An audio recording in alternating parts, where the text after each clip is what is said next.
माँ बाप ने छोड़ा शहर, 45 साल के मुस्लिम टेलर के प्यार में पड़ी 19 साल की बेटी। क्या है मामला, मैं आपको बताता हूँ। हल्द्वानी के मुखानी क्षेत्र में 45 वर्षीय मुस्लिम टेलर के प्यार में 19 वर्षीय छात्रा पड़ गई है।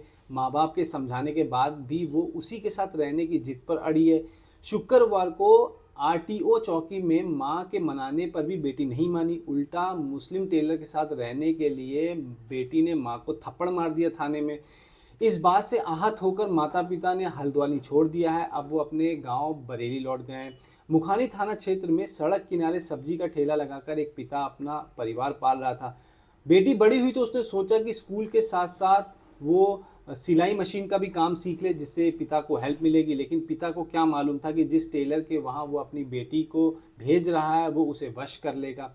इधर जब हिंदूवादी संगठनों को इस बात का पता चला तो उन्होंने आरटीओ चौकी में भी बवाल काटा। पुलिस के सामने भी युवती ने टेलर के साथ ही रहने की बात मानी। इसके बाद पुलिस भी कुछ नहीं कर सकी। इधर बेटी के मुस्लिम युवक के साथ चले जाने से आहत होकर माता पिता ने हल्द्वानी छोड़ दिया है। उन्होंने कहा कि वो सड़क किनारे सब्जी बेच कर अपने बेटी और छोटे बेटे को पढ़ा रहा था, लेकिन बेटी ने ये भी नहीं सोचा।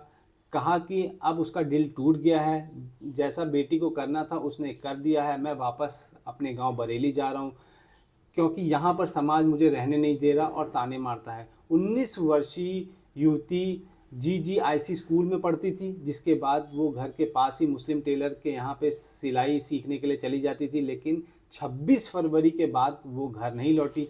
जब देर रात तक युवती घर नहीं पहुंची तो माता पिता ने काफ़ी खोजबीन की। इसके बाद पिता ने बेटी की गुमशुदगी दर्ज करवाकर मुस्लिम टेलर पर शक जाहिर किया। बाद में पुलिस ने दोनों को राजापुरा से पकड़ा और माता पिता के समझाने के बाद भी युक्ति नहीं मानी।